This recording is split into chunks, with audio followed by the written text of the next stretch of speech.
یہ کہتے ہیں تم کامیابی چاہتے ہو تو اللہ کی اطاعت کرو، واطیعوا الرسول، رسول کی پیروی کرو، واحذروا، اور شیطان کے نقش قدم پر مت چلو، اس سے باز آ جاؤ۔ فَإِن تَوَلَّيْتُمْ، اگر تم رسولوں کی باتوں سے اعراض کیا، رسولوں کی باتوں سے، اللہ کے حکم سے منہ پھیر لیا، فَإِنَّمَا عَلَىٰ رَسُولِنَا الْبَلَاغُ الْمُبِينُ، ہمارے رسولوں کے اوپر تو واضح طور پر پیغام پہنچا دینا ہے، وہ اپنے اس پیغام کو واضح الفاظ میں ہم آپ کے سامنے رکھ دیا ہے، بتلا دیا ہے۔ اللہ تمہیں حکم دیتا ہے کہ شراب نوشی سے محفوظ رہو، شراب سے، جوا سے، قمار سے، بت پرستی سے اپنے آپ کو بچائے رکھو، لیکن اگر تم نہیں بچاتے ہو، شراب پیتے ہو، گندگی اور پلید چیزوں کو اپنا سیون بناتے ہو، اور فول بکتے ہو، بیوی اور بچے کے درمیان کے جو ناپاک رشتے ہیں، تعلقات ہیں، اس کو تار تار کرتے ہو، اس کے نتیجے میں تمہارے محلے کے اندر فساد برپا ہوتا ہے، تمہاری رشتہ داریاں خراب ہوتی ہیں،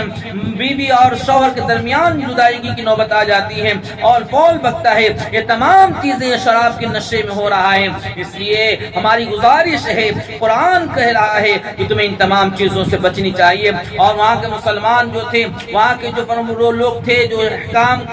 احکام کے مطابق عمل کرنا چاہتے تھے، ان کے جانب سے سوال بھی ہوتا تھا، وَيَسْأَلُونَكَ عَنِ الْخَمْرِ وَالْمَيْسِرِ، یہ لوگ سوال پوچھ رہے ہیں شراب اور جوئے کے تعلق سے، کہہ دیا قُلْ وَيَسْأَلُونَكَ عَنِ الْخَمْرِ وَالْمَيْسِرِ قُلْ فِيهِمَا إِثْمٌ كَبِيرٌ وَمَنَافِعُ لِلنَّاسِ، کہ اس میں نفع کم ہے، نقصان زیادہ ہے، جس کو تم نفع سمجھتے ہو در حقیقت وہ نشہ نہیں ہے۔ آج یورپی ممالک کے اندر شراب کا سیون کو بالکل جائز قرار دیا، سمجھا سکون حاصل کر لے، لیکن سکون نہیں ہے۔ آج بھی ہر چوتھے گھنٹے میں ہر 4 لڑکی پر 1 لڑکی کا ریپ ہو رہا ہے، اور اس کے ساتھ بلاತ್ಕಾರ ہو رہا ہے۔ یہ یورپی ممالک کی رپورٹ ہے۔ ہر 4 گھنٹے میں 1 گھنٹہ ایسا گزرتا ہے جہاں لڑکیوں کی عزت کو تار کیا جاتا ہے۔ تمام لوگ شراب کے نشے کے عالم میں ہوتے ہیں۔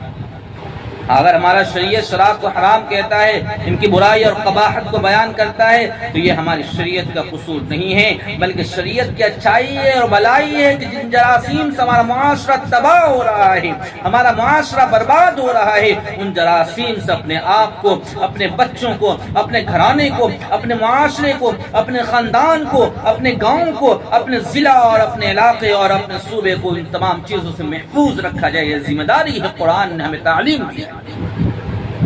اب اگر حق بات اگر کسی سے کہیے تو انہیں بری لگ جاتی ہے،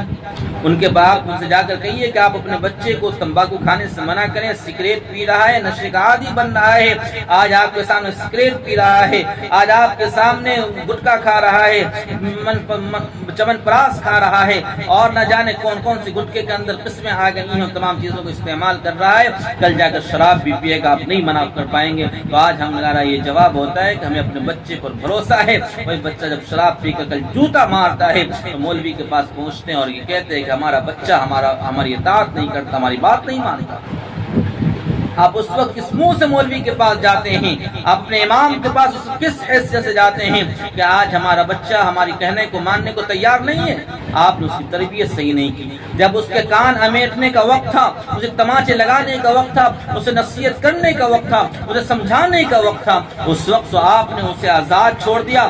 چھٹے سار کی طرح چھوڑ دیا کہ جاؤ بیٹے تم گھوڑے کی طرح آزاد ہو، جو چاہو کرتے رہو، جس کی بہن بیٹیوں کی عزت کو تاتار کرنا ہے کرتے رہو، تمہیں کوئی روک ٹوک کرنے والا نہیں ہے۔ آج اسی کا خمیازہ ہے کہ آج وہ نشے کی حالت میں آپ کو تماچا لگا رہا ہے، اور آپ کو وہ دن یاد دلا رہا ہے، اس سبق کو پیغام دے رہا ہے کہ تم اگر اس وقت ہمیں تماچا لگایا ہوا ہوتا، ہمیں تماچے کی گونج آج کان میں گونج رہی ہوتی، تو اب ہم شراب کے عادی نہ ہوتے، شراب کے نشے میں آج ہم لت نہیں ہوتے، لیکن ہم نے اس وقت یہ کام نہیں کیا، جس کے نتیجے میں تمام چیزیں ہمارے سامنے ہو رہی ہیں، ہم پریشان ہیں، لیکن ہم کچھ کر نہیں پا رہے ہیں۔ تو میں یہ بات اس لیے کہہ رہا ہوں، یہ پیغام آپ کے کانوں تک پہنچ جانی چاہیے، تاکہ کل یہ نہ کہنے کا موقع ملے کہ ہمارے بچے برباد ہو رہے تھے، ہمارا معاشرہ برباد ہو رہا تھا، لیکن ہمیں کہنے والا کوئی نہیں تھا۔